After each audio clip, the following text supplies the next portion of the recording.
And tonight we're looking into an investigation done by Fox News Channel's own Todd Starnes. Now, he says there is a war on religious liberty within the military and that the Christianity of service members is now coming under attack by the Obama administration. Now, the Pentagon has now gone on record explaining what will happen to any service member who is caught spreading his or her own faith. And the statement reads in part, religious proselytizing is not permitted within the Department of Defense. Court-martials and non-judicial punishments are decided on a case-by-case basis.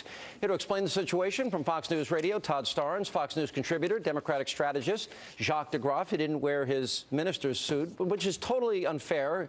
It's an unfair advantage. It makes me look like I'm arguing with a man of the cloth. I'll leave God to settle that one. All right. This is a serious issue. You did an investigation. You've been able to confirm it. Tell everybody the story. That's right, Sean. And in a nutshell, the Obama administration, under the Obama administration, we have seen a Christian cleansing of the United States military. Dozens and dozens of instances of Christianity under attack. And this most recent incident occurred a few days ago when Mikey Weinstein, who is the head of the Military Religious Freedom Foundation, had a meeting at the Pentagon where he was urging them, the military, to enforce regulations that he believes would result in the court-martial of anyone proselytizing, sharing their faith. The military, the Pentagon, issued a statement to me on Monday. They said that proselytizing was against the Department of Defense regulations. After our story came out earlier today, they walked back that statement and they said that they do believe in sharing your faith, that soldiers are allowed to do that. But, Sean, we're getting new information from the Air Force. The Air Force today issued a statement to me, and I want to read this. They say that proselytizing, inducing someone to convert to one's faith, goes over the line. It is not allowed. So basically, we're getting conflicting information now from the military. But one thing is very clear, that under this administration, we have seen the Christian faith come under a significant attack. All right. Now, Weinstein is a controversial figure in and of himself. You know, he went, give us some of the reasons. He said that, for example, that it's a sedition and treason. That's right. And what other controversial things has he said? John, Mr. Weinstein said that the act of sharing one's faith as proselytizing is akin to spiritual rape. This is this is the wording he used at the Pentagon. Now, here's the question. He used it while selling this stupidity. Spiritual rape. Now, here's the question. This is the same Pentagon that invites Mr. Weinstein to come in and to give his view of things. But at the same time, they're banning people like Franklin Graham from the Pentagon's National Day of Prayer. They're banning people like Tony Perkins from the Family Research Council. Let me bring in Jacques.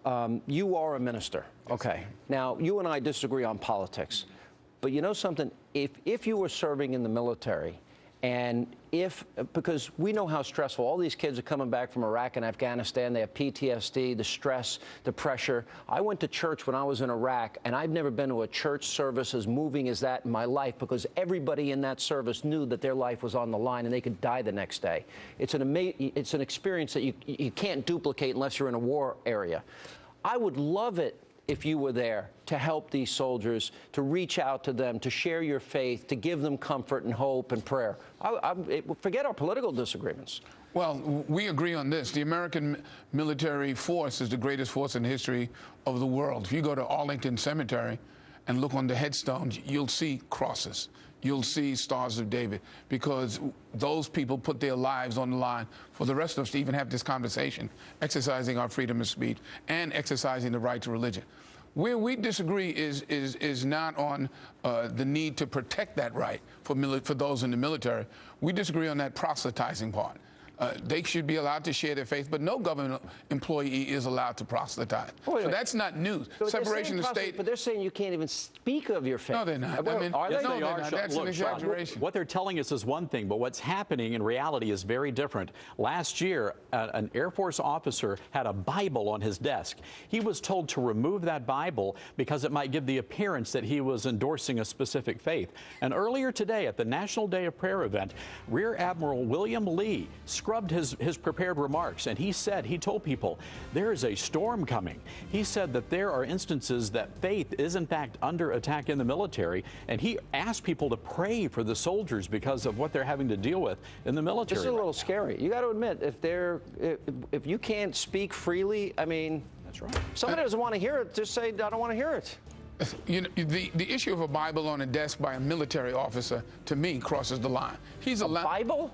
On his desk says to anyone coming in who is not a Christian that this officer endorses this religion. So what? That's not that's not separation of church and state. Well, if he wants it on his desk, if he wants to keep it in his desk, if he wants it on his nightstand, but I think it crosses the line. He's on a battlefield and they're in a break. That's not what I said. That's not what I said. It does the same thing. No, it's not the same thing. Oh, but at any rate, we got to go quick. Sean, real quick, this admiral said he wanted to send a Bible to a soldier who had attempted suicide, and he went ahead and sent it anyway, even though he knew that he was going to get a letter from the lawyer saying, hey, you crossed the line. I hope somebody takes this to court. At the end of the day, all of those soldiers carry our currency, and on it says, "In God we trust," and I believe he'll settle this. Yeah, but you may not mention it, or else you get court-martialed. He'll settle this. All right.